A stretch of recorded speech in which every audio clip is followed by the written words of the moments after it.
લેવી જોઈએ અથવા શું પ્રિકોશન રાખવા જોઈએ એવું આમાં કઈ ખરું કે આમાં કોઈ પણ એજની આપણે વાત થઈ ગઈ કે નાની એજ 2 વર્ષના બાળકથી લઈને 7 વર્ષના બાળક સુધી આપણે ડ્રાય કપિંગ કરી શકીએ. એની પછી આપણે વેટ કપિંગ કરી શકીએ 7 વર્ષથી લઈને પછી એજ, કેમ કે જે ડાયાબિટીસ એક ન હોવી જોઈએ.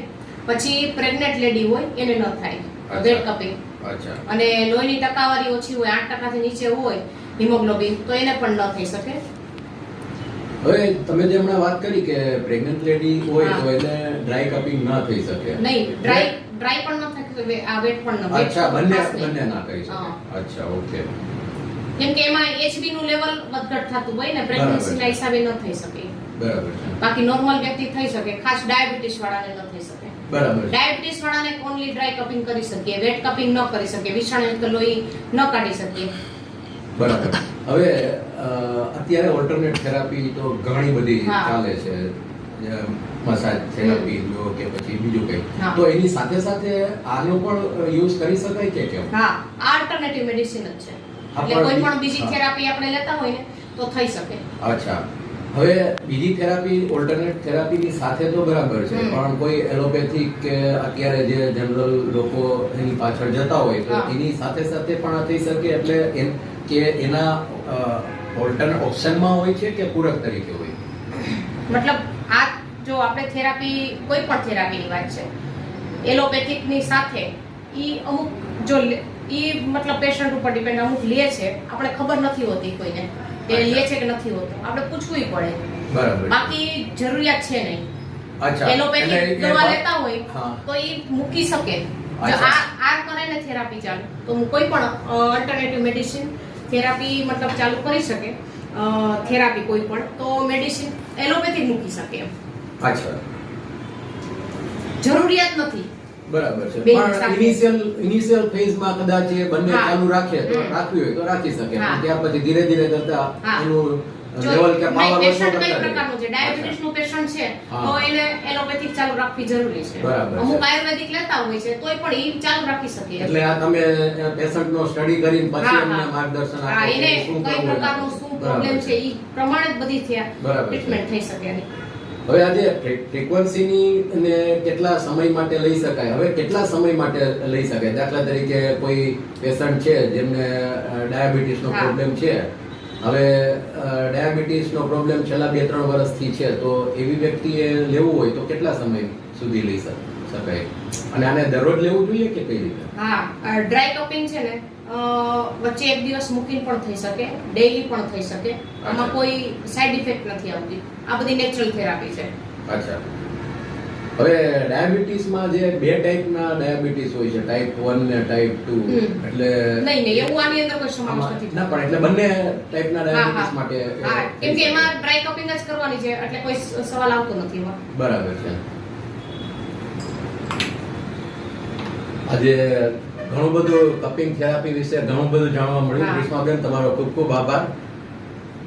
અને આ પણ સ્પેશિયલ ટાઈપનું એક ઇન્સ્ટ્રુમેન્ટ લાગે છે. હા, આ સક્શન ગન છે. જ્યાં પ્રોબ્લેમ હોય છે ત્યાં આ રીતના લગાડી. બરાબર. આ વન પોલ, આ લાઇટ કપિંગ કહેવાય, આ મીડિયમ કપિંગ કહેવાય, આ સ્ટ્રોંગ કપિંગ કહેવાય. અચ્છા. પછી દરેકની એજ વાઇઝ અમુકને સ્ટીમ કઈ પ્રકારની છે, બસ આ રીતના મૂકી દેવાનું. અને પછી કેટલા સમય માટે રહેવાનું? ઈ કેટલા પુલ આપણે કરેલા છે, કેટલો કરેલા છે એ પ્રમાણે બાકી 15 થી 20 મિનિટ ડ્રાય કપિંગ રાખી શકીએ. અચ્છા, સરસ. ઘણું જાણવા મળ્યું. આ તો મને ખબર જ નહોતી. હા. હવે આપણે જાણ્યું કે જે લોકોને ડિઝીઝ છે, કોઈ પણ ટાઈપના, ડાયાબિટીસ છે કે બીપી છે કે એ લોકો તો લઈ શકે, બરાબર છે, પણ જેને કાંઈ પ્રોબ્લેમ જ નથી તો એવી વ્યક્તિ પણ કપિંગ થેરાપીના સહારે જઈ શકે કે? હા, 100% જઈ શકે. કોઈ પણ જે સ્પોર્ટ્સનું હોય, જીમ કરતા હોય કે કાંઈ પણ કોઈને તકલીફ જ ન હોય, એમને જે આપણે દર મહિને જે મસાજ કરાવતા હોય ને, આ મસાજની જગ્યાએ પણ થઈ શકે. અચ્છા. હવે આજકાલ જે વેઇટ લોસ નું ઘણી જગ્યાએ નીકળ્યું છે, તો વેઇટ લોસ માં પણ આ હેલ્પ થઈ શકે છે? 100% થાય. અચ્છા, એના માટે ઘણો એડવાન્ટેજ ગણી શકાય કે એના માટે બ્લડ કાઢવાની કોઈ જરૂર નથી રહેતી. વિષાણુયુક્ત જે બ્લડ નીકળે એની કોઈ જરૂરિયાત નથી રહેતી. એના માટે જે બીજી કપ આવે છે કાચના કપથી, એના મસાજ કરીને કાચના કપથી એની જે ટ્રીટમેન્ટ થાય ને એ વેટ લોસ માટે 100% ફાયદાકારક. અને સ્કિન પણ એની લચરી નથી પડતી અચ્છા, અને સ્કિન ટાઈટ રહે. એટલે મને લાગે છે જીમમાં જે જતા હોય તો જીમના ઓલ્ટરનેટ તરીકે પણ આને યુઝ કરી હા. શકાય. ધીમે ધીમે કરતા જીમ બંધ કરે તો હા. અને એ ફાઇનાન્શિયલ પણ બેનિફિટ થઈ શકે. હા, ઈ થઈ શકે. જીમના લોકોને, સ્પોર્ટ્સના લોકોને એટલા માટે કે ઈ લોકોને કઈ પણ વસ્તુ જે છે ઇન્સ્ટ્રુમેન્ટ ઉપાડવામાં રક્તરક્ત થઈ જતી હોય, મસલ અચ્છા. સ્પેન થઈ જતું હોય, હા. તો આ જે દર મહિને ને મહિને જે કરાવે છે તો એના માટે ઈ નથી થતું. બરાબર છે. હા. હવે જીમમાં જનરલી જે જતા હોય બોડી બિલ્ડિંગની સાથે કોઈ એનર્જીની રીતે કેમ, તો આના ઉપયોગથી જે રીતે તમે વાત હા. કરી કે કોઈ પ્રોબ્લેમ ડિઝીઝ ના હોય તો એ પણ લઈ શકે. હા. તો એનર્જી માટે પણ હા, એ ઉપયોગી થઈ એનર્જી શકે? માટે પણ થઈ શકે. હા. કેમ કે જે અંદર જે આપણું જે ટોક્સિન છે શરીરનું હા. એ નીકળી જ જાય છે. એના અચ્છા. હિસાબે આપણું શરીર સ્ફૂર્તિમય થાય છે. અચ્છા, એટલા માટે આ લઈ શકે. એટલે આ તો ઘણા બેનિફિટ્સ હા. આમાં તો. એકદમ સવારથી સાંજ સુધી કોઈ પણ રૂટીન કામ કરીને થાય, આપણા સાંજે એમ કે થાકી ગયા છે હા. તો થાક લાગે તો ખાલી ડ્રાય કપિંગ કરીએ ને આપણે હા, હા. ખાલી 15 થી 20 મિનિટમાં, તો 15 થી 20 મિનિટમાં તમે તાજગીમય થઈ જાવ. અચ્છા, વેરી ગુડ. તો આના તો ઘણા મલ્ટિપલ હા. બેનિફિટ્સ છે.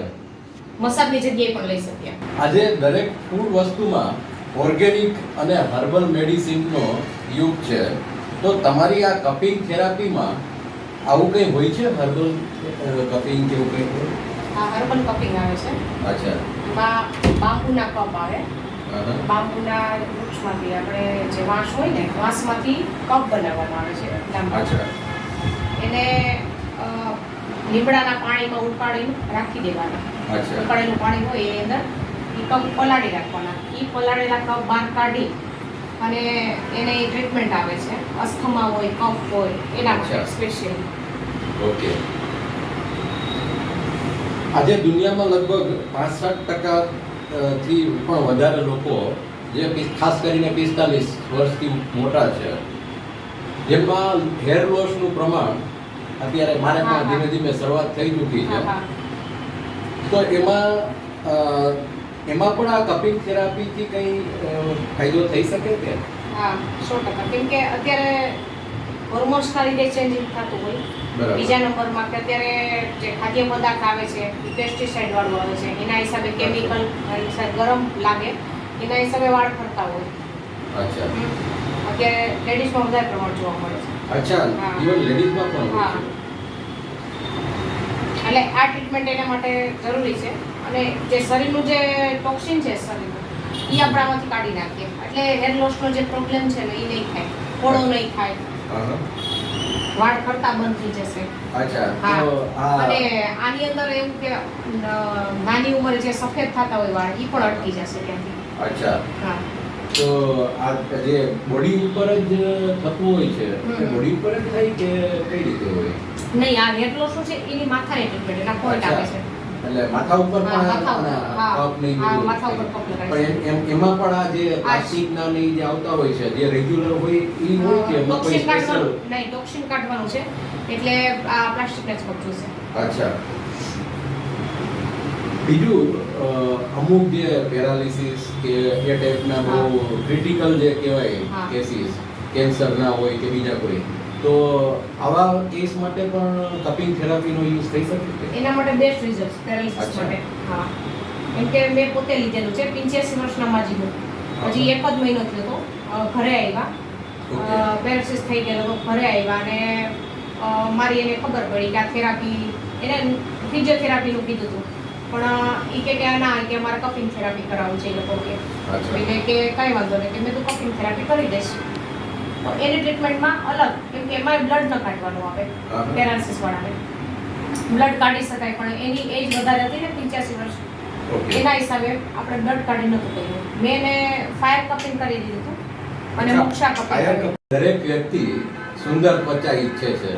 ઇવન નાનું બાળક હોય કે મોટી વ્યક્તિ હોય, એ ત્વચા ખેંચાવવા માટે છે કે ઇવન અમુક બોટોક્સના ઇન્જેક્શન પણ લેતા હોય છે. તો આ કપિંગ થેરાપીમાં એવું કંઈ ખરું કે જેથી કંઈ બ્યુટી રિલેટેડ કંઈ હેલ્પ થઈ શકે? આમાં હેર અને સ્કિન માટે રિઝલ્ટ બેસ્ટ આવશે. અચ્છા. બધાયમાં રિઝલ્ટ બેસ્ટ જ આવશે આની અંદર. પણ સ્કિનની દાદર છે, ખરજવા છે, એ તો આપણે વાત કરી, પણ એના સિવાય કે જે પાર્લરની અંદર દર મહિને ને મહિને ફેશિયલ કરાવવા જાય છે. રાઈટ. ઈ ન કરાવવું જોઈએ, કેમ કે એનું કારણ છે કે કરાવે તો વાંધો નથી, પણ એની અંદર કેમિકલ આવે છે અત્યારે. બરાબર છે. સ્કિનમાં એમાં પ્રોબ્લેમ હર્બલ થઈ હોય જાય છે. તો એ પણ ખર્ચો તો થવાનો જ છે. હા, ખર્ચો તો અલગની વાત છે, પણ સ્કિન બગડી જાય ને. બરાબર છે. જે અમુકને બ્લેક સ્કિન થઈ જાય છે, Right. કર્યા પછી હા, હા, હા. એક બે દિવસ સારું રહીએ. બરાબર છે. આ ઘણા વોટ્સએપમાં હા. પણ ફરતા હોય છે કે અમુક વ્યક્તિને બ્યુટી પાર્લરમાંથી નીકળ્યા પછી અને બાકી એ ધોયા પછી એવા વોટ્સએપમાં પણ ઘણા હા, ફરતા એટલે હોય એ છે. બધું અત્યારે કેમિકલ યુક્ત થઈ ગયું છે, એટલે બરાબર. કેમિકલના હિસાબે સ્કિન બગડી જાય છે. અચ્છા. સુધારવાની બદલે બગડી જાય છે. હા, અને હા, હા. આજે છે આપણે નેચરલ રીતે આપણે સુધારીએ છીએ. બરાબર છે. અને બ્લેક સ્કિન થઈ ગઈ હોય, મતલબ કાંઈ પણ લાગ્યું હોય તેનાથી બ્લેક સ્કિન થઈ ગઈ હોય, એમને કાળાશ પડી ગઈ હોય કે તડકાના હિસાબે, હા, હા. ઈ પણ આનાથી આપણે કમ્પ્લીટ થઈ જશે. અચ્છા. આજે લગભગ 570 બિલિયન થી પણ વધારે મોટું બ્યુટી રિલેટેડ માર્કેટ છે. હા, શું તેમાં પણ કપિંગ થેરાપીનો યુઝ થઈ શકે? જેમ કે ફેર એન્ડ હેન્ડસમ ને આવું બધી જે અત્યારે નીકળ્યું છે, હા. ઇવન ઘણી કંપનીઓએ જેન્ટ્સ માટે પણ પ્રોડક્ટ બહાર પાડી છે. લેડીઝ જેન્ટ્સ બંને માટે. બરાબર છે. તો કેમ કે જે આ- ખીલ થતા હોય હા. ને, હા, હા. ખીલ કાયમી માટે બંધ થઈ જશે આનાથી. અચ્છા. હા, તો શું એટલે ખીલ માટે ત્વચા ઉપર એટલે આ face ઉપર ત્વચામાં ઉપર આપણે કપ જે લગાડીએ છે ને, હા, કપ હા. લગાડી અને ઈ ટોક્સિનના હિસાબે થાય. શરીરની અંદર બરાબર. ખરાબ તત્વ આવી ગયું ને એના હિસાબે આ બધી વસ્તુ આ આપણે- હોર્મોનલ ચેન્જીસ હા, જે ટીનેજર્સ બહાર ખાસ નીકળે. કરીને થતું હા. હોય છે.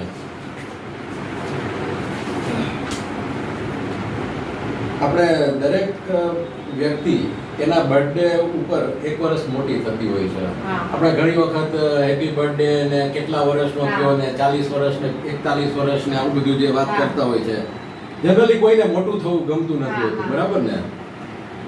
તો શું આ કપિંગ થેરાપી છે એ એજિંગમાં પણ કઈ ઉપયોગી થઈ શકે કે યુઝફુલ થઈ શકે? હા, કેમ કે જો સ્કિનની અંદરની વાત કરીએ, આપણે ફેશિયલ કરાવીએ, ફેશિયલથી પાર્લરમાં જઈએ તો આપણે એમ થોડોક વ્હાઇટનેસ લાગીએ, વ્હાઇટનેસના હિસાબે. બરાબર. અને ખાસ સ્કિન કરીને થોડી aging ટાઈટ એટલે રહે. wrinkle. હા, સ્કિન થોડીક ટાઈટ રહે થોડોક ટાઈમ માટે, એના હિસાબે થોડાક આપણે યુવાન જેવા દેખાઈએ. બરાબર. તો જો કાયમી યુવાન દેખાવું હોય તો આ હા. થેરાપી બેસ્ટ છે એના માટે. અચ્છા. મને જાણવા મળ્યું છે કે તમને ગુજરાત ગૌરવનો એવોર્ડ પણ મળેલો છે. હા, અને આયુષ મિનિસ્ટ્રી તરફથી દિલ્હી ખાતે તમને બોલાવેલ અને ત્યાં મિનિસ્ટરની હાજરીમાં એમના તરફથી એવોર્ડ પણ હા. મળેલો છે. તો એના વિશે કંઈ થોડું કંઈ કહેશો તો અમને? બસ આ કપિંગ થેરાપીનું અને સોશિયલ પ્રવૃત્તિ હું કરું છું એના માટે ગુજરાત ગૌરવનો એવોર્ડ મળેલો. પછી આ કપિંગ માટે જે મને દિલ્હી બોલાવેલી મિનિસ્ટરમાંથી, ત્યાંથી મને એવોર્ડ મળેલો. આજે તમે સોશિયલ એક્ટિવિટીઝની વાત કરી, હા. તો તમે કોઈ એનજીઓ સાથે સંકળાયેલા હા, છો કે એનજીઓ કઈ સાથે રીતે? હું લાસ્ટ મતલબ 17 વર્ષની એજ હતી ને મારી, હા. ત્યારથી હું સેવાકીય પ્રવૃત્તિ કરી રહી છું. અચ્છા. સરકારી દવાખાનાની અંદર, સમાજ સુરક્ષાની અંદર જે દિવ્યાંગ બાળકો હોય, અંધ લોકો હોય, તો મંદબુદ્ધિના બાળકો હોય છે, એ લોકોને જે મહિને પેન્શન ચાલુ થાય અમુક ટકાવારી ઉપર, એ આપણે ત્યાં એ લોકોને સેવાકીય ભાગ આપણે સમાજ સુરક્ષાની અંદર ફોર્મ ભરવાનું હોય, એ બધું આપણે એને સજેસ્ટ કરીએ કે આ રીતે થાય, એ સેવાકીય પ્રવૃત્તિ આપણે કરીએ. પછી કોઈ જરૂરિયાતમંદ લોકો હોય તો એને કપડાં વિતરણનું છે, એ પણ આપણે કરીએ છીએ. પછી ઝૂંપડપટ્ટી વિસ્તારની અંદર મતલબ વાવાઝોડું